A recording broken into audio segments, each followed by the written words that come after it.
So this all started a year ago when um, Remodeled Love, my main platform, was growing and thriving. And I got a very long email from somebody named Holly saying that this was going to be the weirdest email I ever read. But I don't know her. And hi, her name is Holly. And she just did a tarot spread. And the tarot card said that she should reach out to me because her destiny is to like be my assistant and help me get visions off the ground. Y'all, it was a really long email, and I emailed her back before I even read it. I got past the first paragraph and I wrote back, "Yep, you you had me at tarot reading." Um, and at that time, I had just announced this idea for this app called Nuclear Fusion. And Holly was like, I think I can help you with this. And I was in a lot of fear of this vision because I could feel the intensity, I could feel the realness of it. And like when you mix like ADHD avoidance of task with spiritually, this is a big thing to do. It's just the perfect recipe for I can't even look at that for 6 months. So for 6 months, Holly would like check in on this idea for nuclear fusion, and I'd be like, nope, I can't. No, I can't. She's like Kickstarter, okay, and then like Holly had built. I was like, well, we need a Kickstarter. It will never get funded, but we need a Kickstarter. And once it fails to fund, then I can say I tried and we can move on. And so Holly built the back end of the Kickstarter months before I was finally like, okay, pull the trigger. And so the Kickstarter was ready to go. And then I got really, really sick. So sick that both of my eardrums burst. I had perforated eardrums from double ear infections. And while I was in pain, really fucked up on NyQuil, like 45-degree angled in bed, Spirita was like, you're not listening to me. And that's why I took your hearing. Mm. And like, it's time to launch nuclear fusion.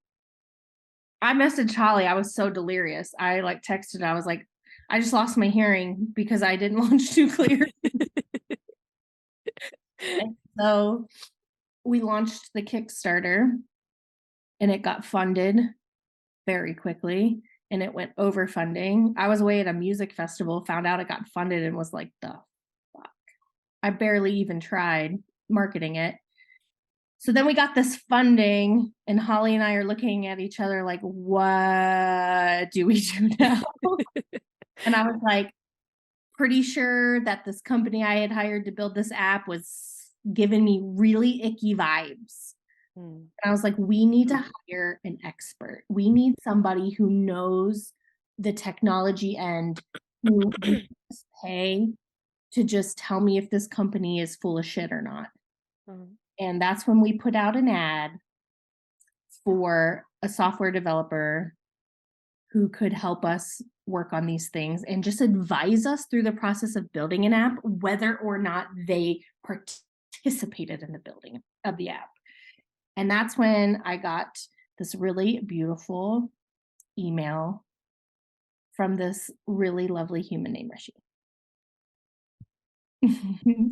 And, this process has been so interesting because I don't know how many of you have sat on hiring committees before, but what are the odds that the second person you interview is Rishi? You know what I mean? That interview was amazing. I cried several times on the interview because there was so much synergy going on, and now I will pass it. Well, I should have passed it to Holly. Oh my God. Over the story. Holly, can we go back to you and you just introduce yourself? So yeah, I reached out. I actually was curious, and it was on December 1st of 2022 when I sent the email after several days of me like writing it in my head and then having written it and not sending it because I was like, this is so weird. Like, who does this? Who just emails a person? Because like parasocial relationships and like I didn't want to seem stalkery. And I even like I front loaded the offer and then I put the rest in the bottom in a TLDR because I was like feels relevant but I don't want to like bury the lead. So I like not agonized, but I definitely like nitpicked this email. And then I sent it and I was like, there's no chance I'm going to hear back because she's a busy person and she doesn't know me. And yeah, it was 20 minutes later. The response was, did I manifest you? Oh, And I was like, what? And then, yeah, you were like, let's get a meeting. And so it was Monday, December 5th was the first time we met in person, or not in person, but in person. Um, and yeah, when I started, I was like, hi,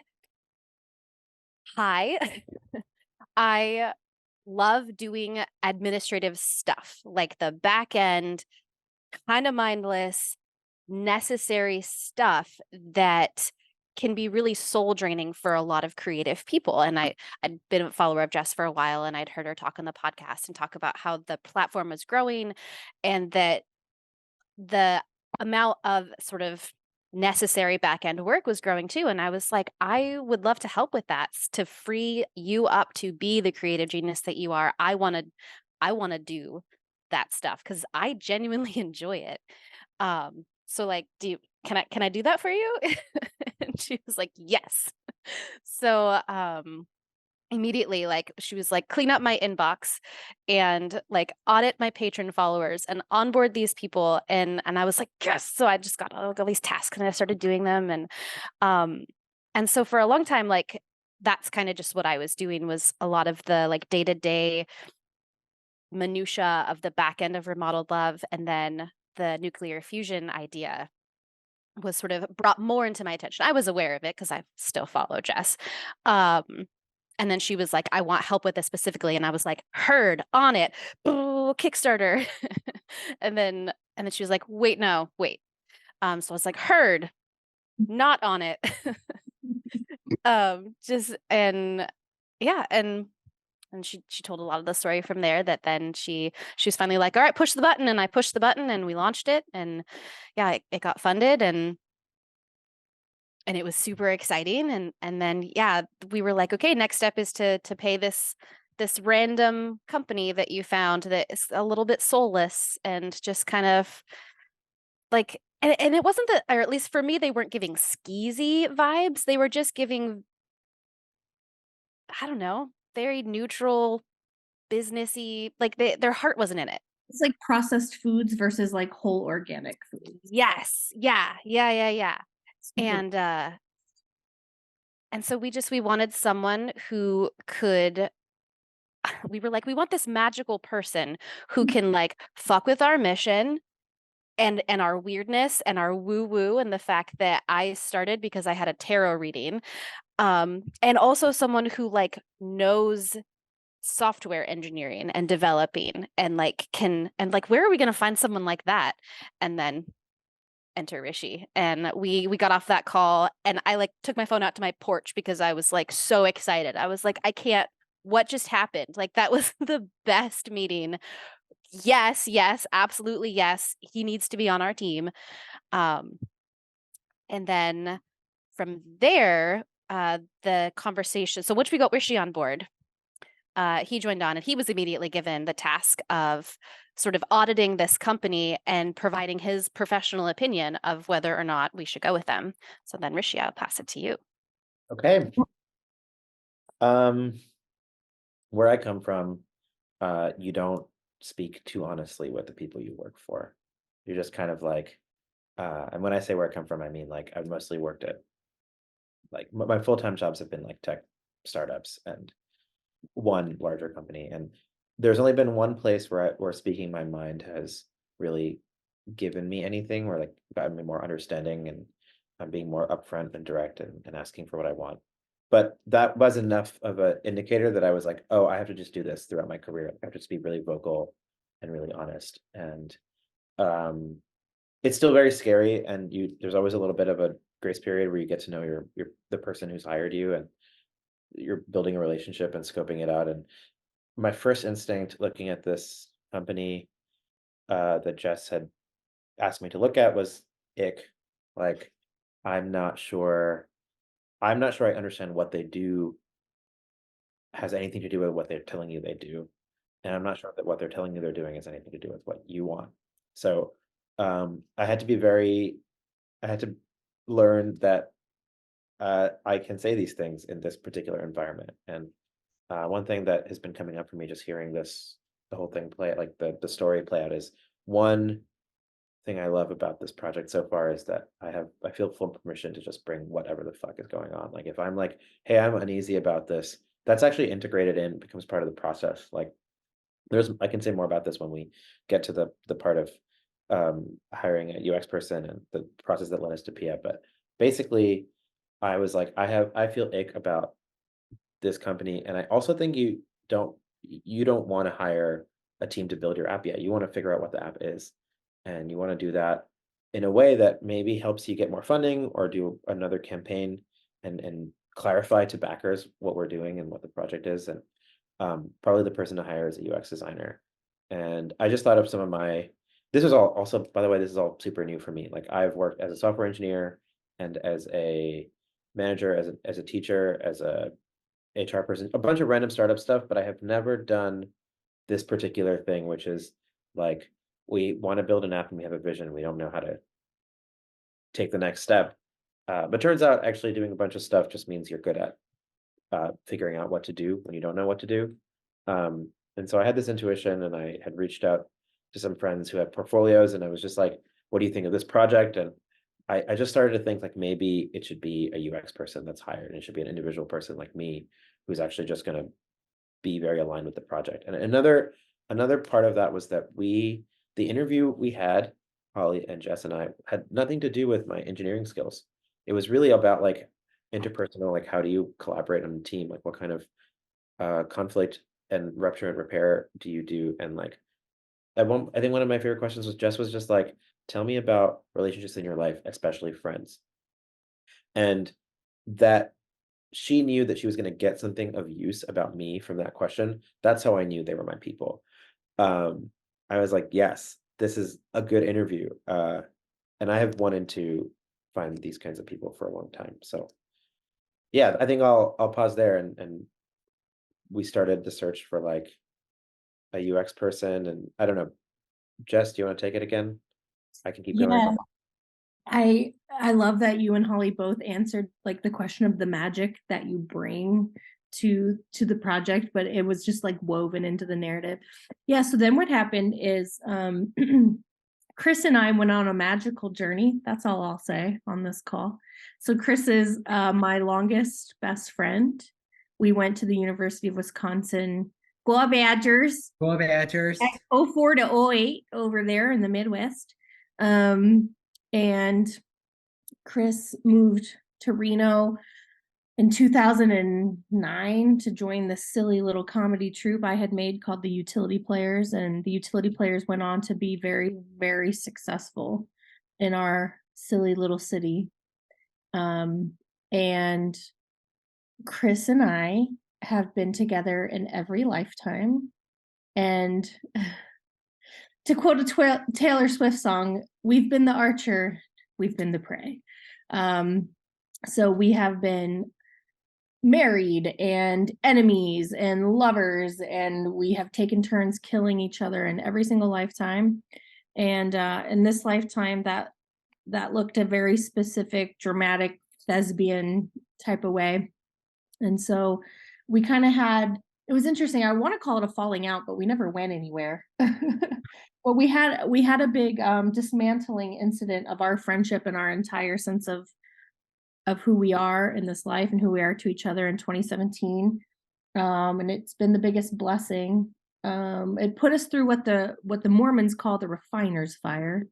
And it put us on this path, right? So working our way out of that dismantling and that extreme pain where we were blaming each other for the pain that we carried, and learning to look at that pain and hold it for ourselves led us back to a friendship. And they are the godfather of both of my children, and they were at the birth of my second baby. And so we've been best friends, but we hadn't really figured out how to be colleagues again, because what happened in 2017 was a professional incident.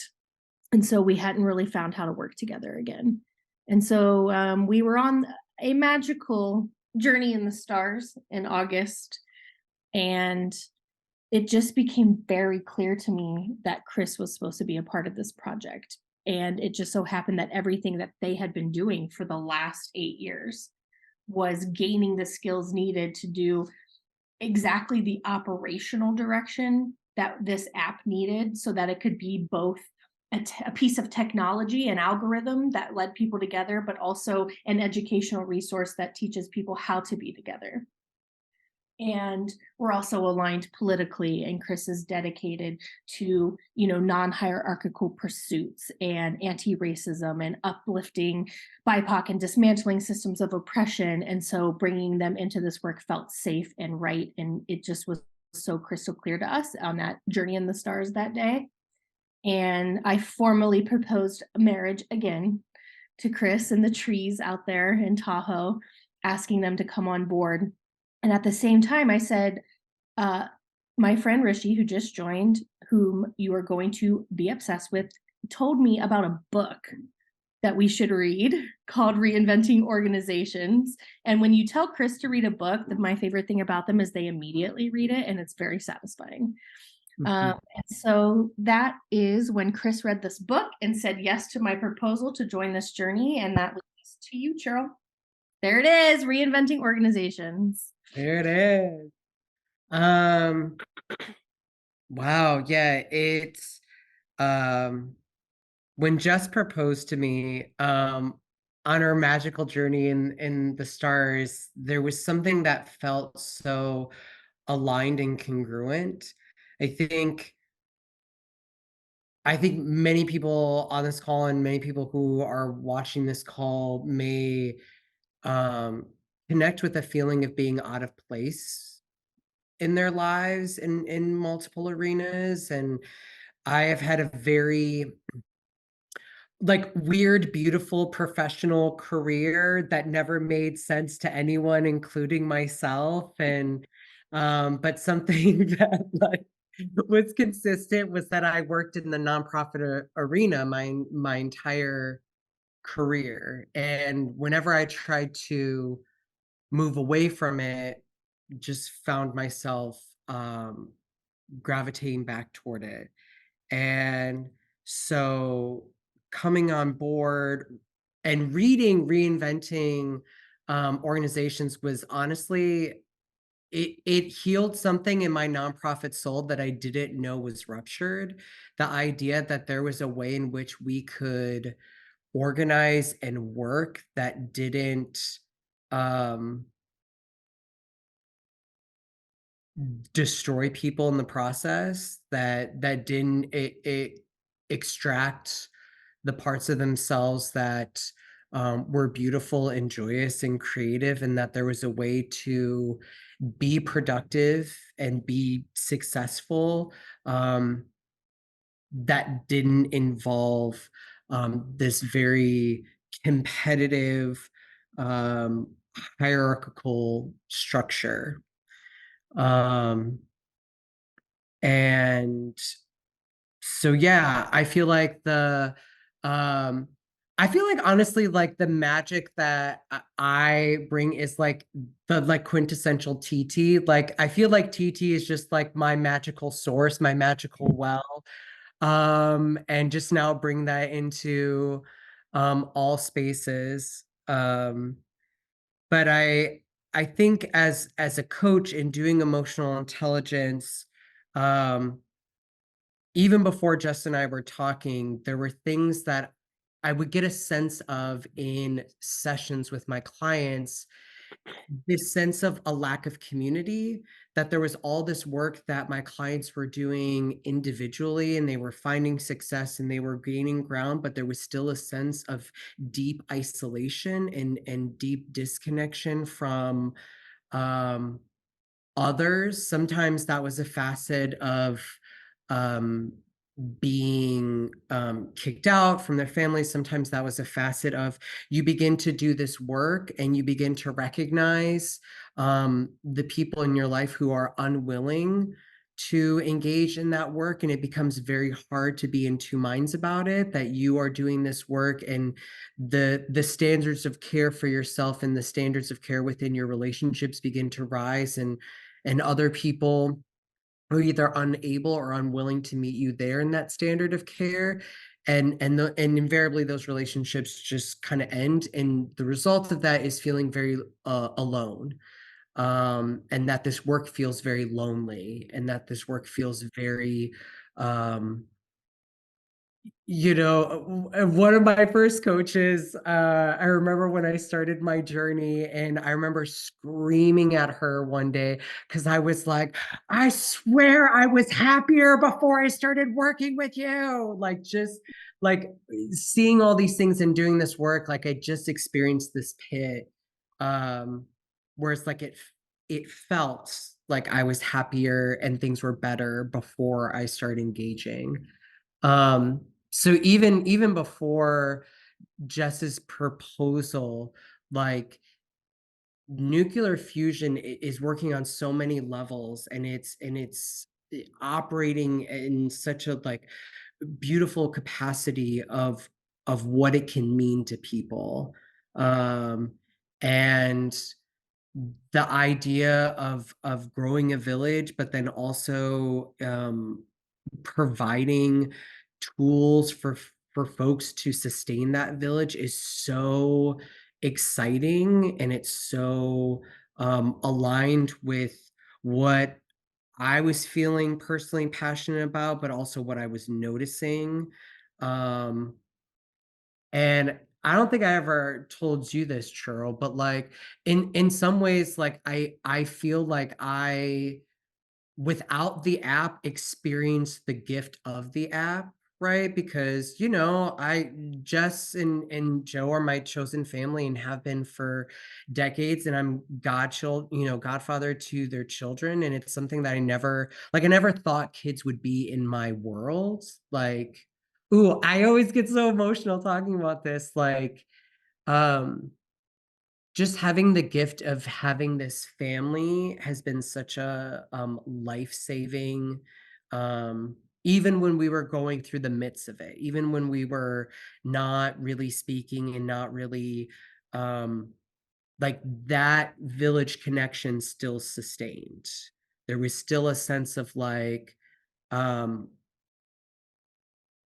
yeah, there are mistakes and there are consequences, and working through that. And so I may have moments and feelings, but like that village connection never shattered. Like there was always a sense of like we will always be there, even though right now um our bond is not in the best place. So I feel like I've witnessed and experienced what this app can do. Um, and I am excited for others to feel that as well. We only scheduled an hour for this call, but we still have such an important piece of the story. Does anyone have a hard out in 5 minutes? I have a heart out in 10. Okay, perfect. Um, so then Chris comes on board and it's the four of us, and we're like, wow, something really magical is happening here. And then Rishi makes the call and tells me that he's really unsure that this is the right call. And I'm like, baby, you got to trust it. So we put out an ad for looking for a UI UX designer, and nothing is coming in for months and months. And we're interviewing people and they're great, but they're not quite right. And then one day I get a DM saying, oh my God, I'm just now seeing this. Are you still looking? And I gay gasped and sent the screenshot of this DM to the group chat. And then we met Pia. Your turn, Pia. Thank you for the intro. I love the past sauce. The story is so beautiful. I teared up a couple times. And I also actually on that, I want to actually dissect one of the moments I teared up because it was like a light bulb moment. Because I was sitting here also trying to remember the first moment I heard about nuclear fusion because it was about a year ago. And I was like, it would have, I know for sure Portia, my partner, sent me information on nuclear fusion. However, I wasn't sure if maybe I came across it through Jessica's platform prior. So that kind of is fuzzy. However, this is all coming to circle because what she sent me, I believe, was when you were hiring for the software developer, because Portia knows I would be qualified for that. But it went way over my head. So it's just so beautiful that it just wasn't my time, right? And I was like, wow, the universe is so beautiful because how that aligns with my personal journey, with my relationship with engineering, because I've kind of been in this battle of wanting to move on from just being an engineer. Um, and I've in the past 3 or so years been struggling to find the way I can merge my gifts. So prior to this moment, um, I was either selling gigs that was an engineering job, a designer job, or a psychic job separately, you know, because these are the things I offer. Um, and it kind of just comes as the opportunities present themselves. But this year especially has been interesting with my relationship with money and wanting to step into the next level, um, and get into the rhythm of having six figures again. Like I'm ready to get back out there again, but differently than I have in the past, because I don't want to just do an engineering job that I know will get me there. I want to take the evolved self that I am, the evolved creator that I am, and offer something more holistic to what I can serve today, right? And this year has been particularly interesting because nothing worked. I applied and just seeked gigs endlessly for months and nothing. And then I'm sitting in the process of that because it's never been hard like this before. Usually I can manifest things and they come. But the universe was like, nah, you're looking at the wrong thing. And I was in friction with that. I was accepting that. um so when I came across nuclear fusion showing up on my Instagram feed, and my relationship with Instagram these days is just passive scrolling when I'm bored. um I haven't posted in over a year, you know? So when I come across it, it's like I'm kind of using it as a universal tool. Like, if universe want to show me something, it's like a tarot deck. What you got for me? I got a 5 minutes. And I come across nuclear fusion, and I'm like, it's this thing again. Passively, it's always been this thing that just seems like it's one of those projects that's going to be doing something good. So whenever I come across it, like, good vibes, good vibes. But this time I was like, wait, maybe there's vibes for me here. So then I went on the page and then came across the ad because it was old. It was posted in September and I'm in November, right? So again, I'm in a place where I'm just putting myself out there and leaping. And for a person that has low key social anxiety, it takes a lot for me to send out a message. So I just want to give attention to that is a leap for me. And the smoothness, the ease from that DM to getting on a call with this team was extraordinarily different from the vibration of everything I was coming across prior.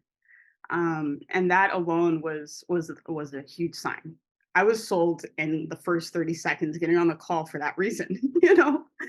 Um, and I want to also just mark another flag to what really sold me.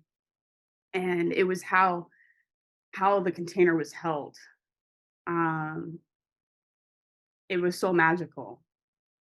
I think coming across people that are conscious enough to check in and set a container energetically, before jumping into any space with a group, I feel at home. And I was like, wow, I'm held.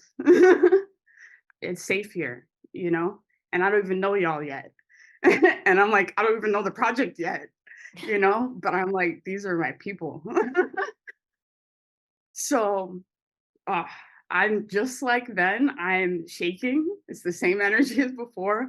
It's just the fire is real. I am just so excited to create with y'all. And I'm still in the discovery phase of what that is, and I'm sold, you know? You Uh, whenever you talk about the vibration, I get full body chills. I am exactly. what a blessing. What a blessing. My existential kink is to be sitting amongst talent. Like that is where I am. That is my biggest existential kink. And the amount of talent on this call right now is so insane. And Pia, in the last few minutes, at least before Rishi has to leave, the ball's kind of in your court now. And so I think the most exciting thing for backers to hear right now is we have found our UI UX designer. And I think my favorite thing about our interview with Pia is Rishi saying, this human makes me excited to code. And like, I don't think that they were expecting that to happen to them, but the ball is in your court. So even though it's going to be a lot of technical jargon, can you briefly summarize what is about to happen in this first few months of 2024? I think we're going to have a baby in 2024, y'all. We are for sure going to have a baby. That is the literal output of the plan that we have in place. So for Q1 of 2024, we're jumping into really dissecting the vision and breaking down the strategy, and that starting from the design, right? So in just the next couple of weeks, I'm in the middle of preparing an audit, which is the standard steps to just gather everything. So since I'm just stepping at this point, I just want to gather everything that y'all have created and dissected and ideated on up until this point. So then we can look at it, be proud of ourselves, and use this as the bricks to build what's next, right?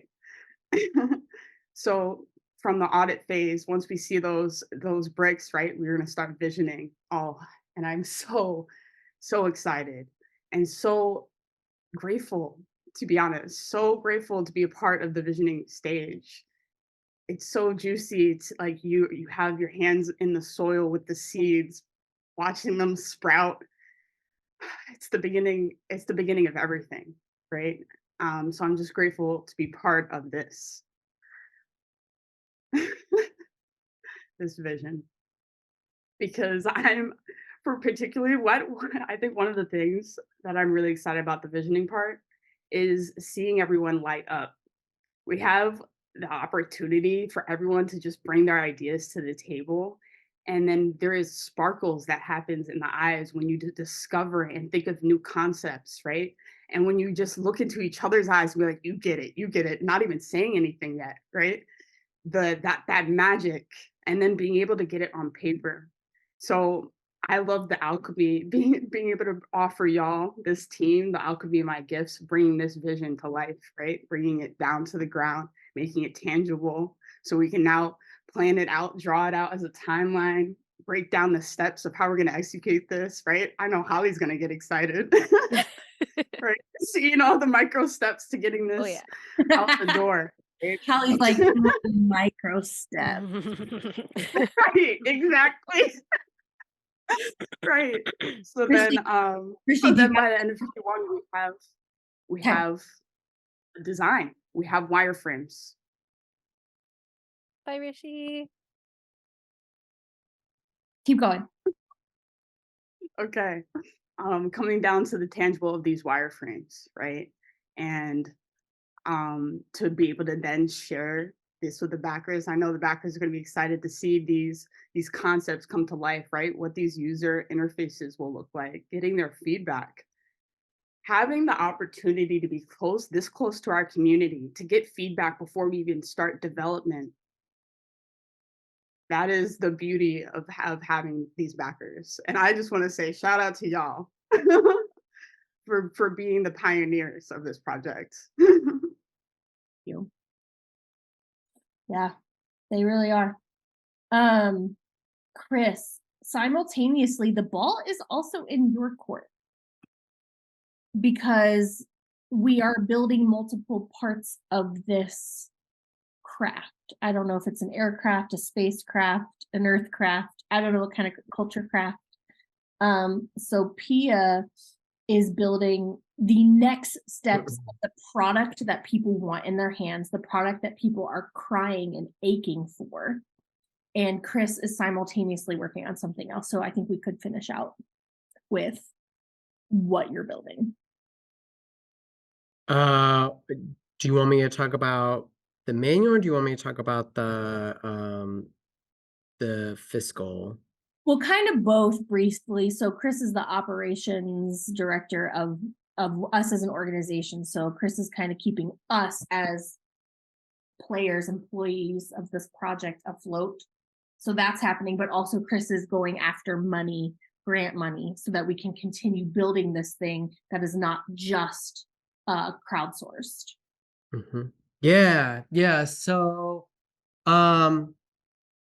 right now there are two things simultaneously that I'm working on. One, and this is new actually. So the backers are actually getting information the same time team is, because I've been out for the past 2 weeks. So as it usually stands, I feel like with our team is the timing is so divinely constructed that sometimes you can't even like fathom the timing of it all. So we met with someone who was going to be our fiscal sponsor, and that seems like it was going to go, and we were going on that track.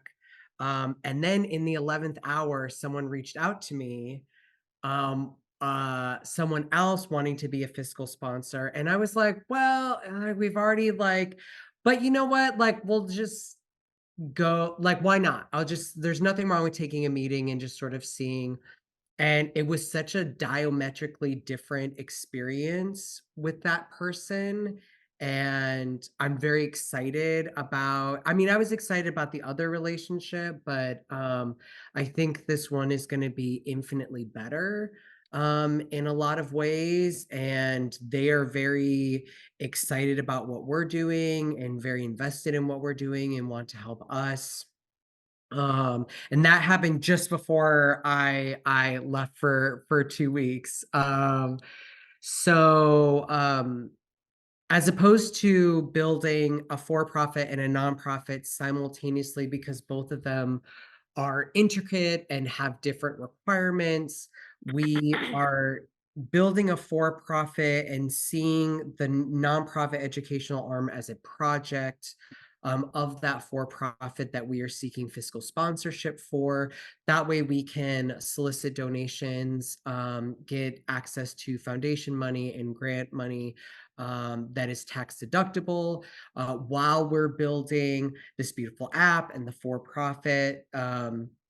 It makes sense to have a fiscal sponsorship while all these other aspects are being built.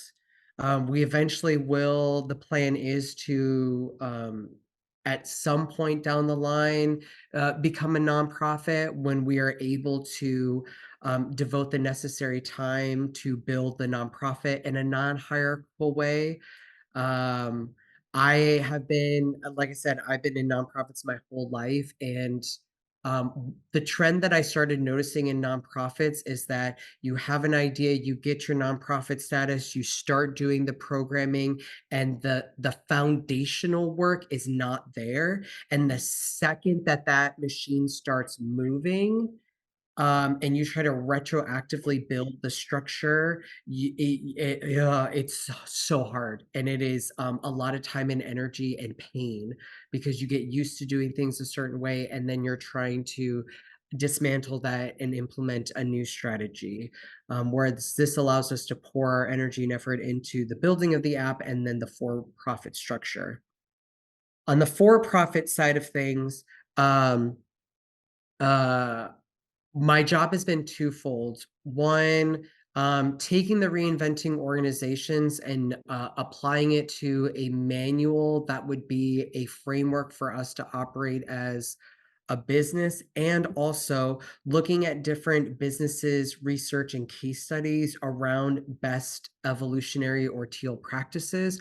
Unfortunately, there's not a lot out there. There are not a lot of businesses that are implementing non-hierarchical structures or the sort of teal requirements of like bringing your whole self to work, and employing individuals whose um, individual soul mission aligns with the organization's soul mission. So there is not a lot of reference. And so, and not that I want, like, not that we want to copy something else that's out there. It's helpful in sort of thinking about structures when you have a multitude of case studies to choose from to learn what some of those best practices are. Um, and there's not a lot of that. But what's really brilliant is that um, I think, as everyone has alluded to, each person who's joining the team is bringing their own magic, including their past experiences within organizations and businesses, and the things that didn't sit well with them, and the things that they didn't enjoy, as well as the things that did light them up and excite them. And so that is also feeding into it as well, is that we are tapping into our own innate wisdom to inform this structure, as well as looking at research and best practices as well. So that dual combination of, we always want to listen to, like, where our soul and hearts are guiding us, and what our intuitive senses are um, telling us, and at the same time um, drawing on the data, whatever data we are able to find that supports that feeling. This is so exciting. And I think that ends perfectly with circling back to me. And my purpose here now is telling these stories. So, telling the story of the building of the app so that people know what the app is and what it can do and who's it for and how's it affecting the culture. And at the same time, telling the story of how we are building a non-hierarchical teal, which is it's a term in the book, reinventing organizations. So an evolutionary business whose mission is all these things that Chris talked about. And so that the next person who's trying to research what you're researching right now and not finding very many case studies, I want our story to be a case study for someone else to find, so that not only are we inspiring people to build villages where they are, but we're also inspiring people to dismantle the hierarchy in their organizations and build evolutionary ones. So we're doing a lot. There's always a meta story happening in my world. Okay, this is amazing. I'm very excited to connect, Pia, and get started on this next part of your process and watch you drive for a little bit. Watch you drive. I'm very excited. I'm good with the wheel. Oh, hot. That's great. And we are still, of course, manifesting the funds to do a big retreat so that we can all be together, feel some magic in a small time frame, and bond more than just through these screens. Okay, so on that note, I think we can end the call, stop the recording.